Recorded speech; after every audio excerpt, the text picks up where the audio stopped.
So the Sixers get whopped once again here in Game 6, this time on their home floor by a final score of 99-90. The Heat win the series in 6 games, and we're back singing the same old tune. The Sixers bounced in the second round. We will discuss it all. Let's go. Perfect.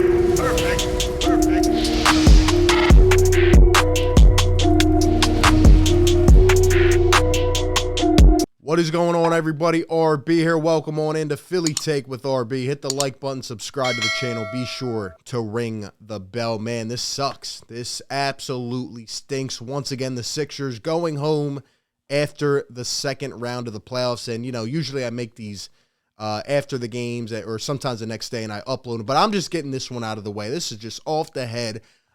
This is frustrating. This is tough. You know, not being able to once again push through that threshold. It's like we're stuck in a trap, a living trap. We can't get past the second round, and it's tough. It really does suck. And, you know, seeing the Sixers lose back-to-back games like this, originally I picked the Heat to win in 6. I didn't know if we had enough, especially when Joel Embiid got injured. I didn't know if he'd ever come back to himself, and he really didn't that much. But to see us go down back-to-back games and lose the series this way, it's not that we lost. It's that we lost this way. And to see us go down in front of our home crowd, who's been fantastic, it's very brutal. It really, really is. And I feel like the videos for the postgame that I've made in this series, I haven't really much talked about the game because everything has been lopsided. There hasn't been many close games. We kind of know what happened. And I mean, we'll discuss, we'll analyze, you know, a little bit of what went on in this series. But most importantly, it's just like, where do we go from here? And, you know, before we really dive into it, I want to genuinely thank each and every one of you for constantly supporting this channel this season. We've taken it to new heights once again.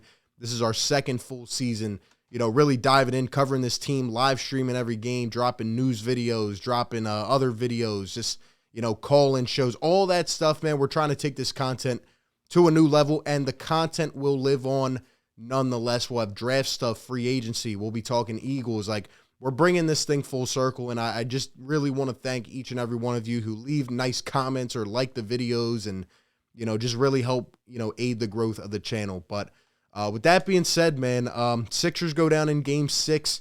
Couldn't even push it to a Game 7. I was a little bit worried about that. And here we are on this hill, and I mean, it sucks. We can't get over it. I had a couple thoughts post game, and definitely follow me on Twitter to continue connecting. And this was one of the thoughts that I had put on Twitter, and it reads, you know, the Sixers organization fell into a hole when they decided to choose Brett Brown and Ben Simmons over Jimmy Butler, and obviously pay Tobias Harris, and they never really have recovered from that. And it's just crazy how things in sports work, and they come full circle, and then 3 years later, we're getting bounced once again in the second round by Jimmy Butler and the Miami Heat. It's just, you know, it's tough, man. It's really, really, really tough to see this continually happen, and, you know, here we are, and I hate it. And to make things even worse, right, this is the worst part of the night. A quote from Jimmy Butler and a quote from Joel Embiid. Here was the one from Jimmy Butler post-game. He was asked about Joel Embiid, and he says, "I'm proud of him. I love him. Yes, yes, yes. I still wish I was on this team. I do love the Heat, though. I'm glad that I'm here, but I've had so much respect and love for Joel." I mean, this is like putting the dagger through my heart. Like, really, you had to make it worse, Jimmy. I was so huge, like, when I first started, and just saying, you know, we should not get rid of Jimmy Butler, and people clown me for it. You had to keep Jimmy Butler. You had to. He was just such an integral part for this team. And then Joel Embiid comes back in his press conference. We'll talk about more of what he said. But Joel Embiid praises Jimmy Butler and then says, "I still don't know how we let him go, but I wish we could have gone to battle with him still." I mean, this is heartbreaking. It really is. And honestly, by the way, you know, congrats to Jimmy Butler. You know, shout out to him, and good luck to the Miami Heat. I will be rooting partially for Jimmy Butler. I want to see him win one. The league needs more players like him. And let me not take any credit away from the Heat. I would have liked to seen Joel Embiid in the first 2 games of the series. I would have liked to see him healthy. It's not his fault. Pascal elbowed him in the face with 4 minutes to go. But that's not taken away from what the Heat did. They adjusted these last 2 games. They barely let them catch the ball, and they played great defense. And I got to give them credit, even though, I still think we could have beat this team fully healthy. That's a big if. You never know, and it is what it is at this point. Going in addition to that, speaking on Joel Embiid, another thing that he said post-game that really resonated with me, he said, this team needs more tough guys. I heard all the press conferences. Tobias talked about this team not being mentally tough. Doc Rivers said we just weren't simply good enough. Maxey said he didn't play well enough. But Joel Embiid says we need more tough guys, and just said, we weren't physical enough. We weren't there. And he said we don't have a PJ Tucker, and he would like a guy like that in Philly. You know what's crazy is that I've been saying this for a year or two now. I said this before this season. We need guys like that. We need dogs. Guys that can step up and rattle the other team's best shooters. And everybody just kind of, they just bowed down and just said, nope. And that's my biggest takeaway. And that's what I'm going to remember from this. I will not let this live down. I know we weren't at full strength, but to watch these guys literally, just bend over and say, I'm done. I'm done. And, we let the Heat run us off our own floor. I mean, we can look at this game. Joel Embiid, 7 for 24 was terrible.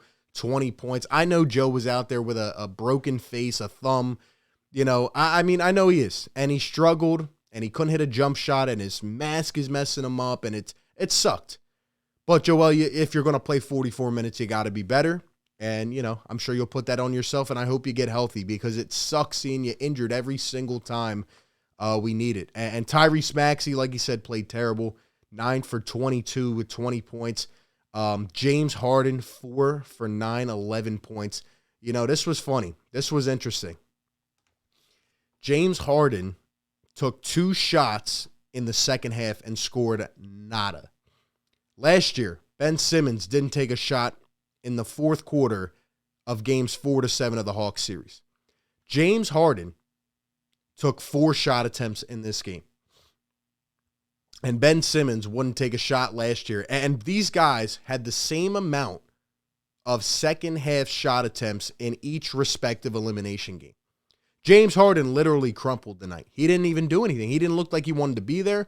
He wasn't moving around. He started off with a couple great 3-pointers. He had 3 of them in the first half and literally crumpled in the second half when we needed something. Now, obviously, we'll talk more about this going forward. By the way, after the game, James Harden pretty much said he's going to be here, said he's going to opt in.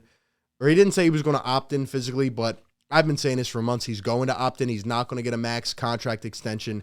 He said he's, the last 2 years he's been trying to focus on getting his body better. He just hasn't been in shape. He's been injured. But pretty much he said, I want to win. I want to be here. And pretty much confirmed he's going to be back. So you take that for what it is. But for this to happen 2 years in a row, that is just completely embarrassing. And for anybody out there that may be slandering Joel Embiid, you're just absolutely wrong and you don't know what you're talking about. Again, he needs to play better. I give him complete credit for muscling through this series with all the injuries he's had to go through. But it's just a common theme. Throughout his entire career, Joel Embiid has not had enough help. And I'm sick of this. He needs a guy that will give him 30 on any given night, take the load off of him. And that's just how you're going to win. Joel can be great individually. He needs another guy. He needs the real Robin. And we got James Harden. We thought he might be that. He was not. Now, I'm not going to say that James Harden can't be an effective player because I think he showed at moments he can. And I think Harden can be an effective passer and distributor and help run the offense. But what he is not is another max player. And we can't make that same mistake like we did with Tobias. We can't overpay for a guy that can help run the team, right, and be a good, a guy that can do this and that, but he can't really take over. Harden is not ISO Harden, and that has been clear as day. And there's just been too many years where we see these players and they don't live up. We don't have another guy like that for Joel, and it's tough, man. And I'm starting to think, are our best opportunities behind us? How long is the window? That's a crucial question as to what you want to do with this team. This is going to be a crazy offseason. This was the craziest season I've ever seen from a professional sports team with all the drama. But this offseason, there's going to be a lot of moving parts, which we'll cover it all. But, your window is closing. And a lot of people say you have to wait till a guy's 28. This is why years ago I used to complain about Brett Brown. You needed to capitalize when you had the chance. That 2019 team is looking like our best chance at this point. And we wasted all those years losing in the second round because we had a diva that wouldn't shoot a basketball. Now, I will say the one good part about going into this offseason is that we don't have the diva that won't open his mouth and won't communicate. And maybe this time we can actually work on, signing some guys and not having a $35 million cap hold that is just in the way, and a guy that literally quit on the team. Maybe that is an improvement, and we'll see what happens. But Daryl Morey has his work cut out for him for sure, and he needs to clean up some of this mess that is still lies from years ago. Other than that, James Harden tonight, I got to be honest, it was absolutely miserable. For you to come out like that is just atrocious. And Joel Embiid deserves better. This guy has put this team on his back all year, going from a guy quitting on his team, to getting another guy who doesn't really look the same, and it sucks. It really does suck that Joel, all these injuries, can he stay healthy? That is a fair point. Can he stay healthy in the biggest moments? I don't know. Can a center be the top option? Well, maybe if you didn't have the guy tax his body early on in the season, which I've referenced multiple times, maybe we wouldn't be at this situation, but who knows? We'll see. Another question, does Doc Rivers come back? He talked after the game, once again being stingy, Doc, saying, I did a good job, and if you don't think so, go write about it or whatever. I can't put this on Doc. The players need to step up. Joel said the same thing in his press conference. Another interesting thing Embiid said about Harden, he said, since we got him, everybody expected Houston Harden, but that's not who he is. He's more of a playmaker, which I just said. I've been saying for weeks. Now, he did go and say, in that clip, we all need to be more aggressive, and they did. They just kind of laid down, and that again, that's the worst thing from this series, just the effort level, and that's kind of how we conclude.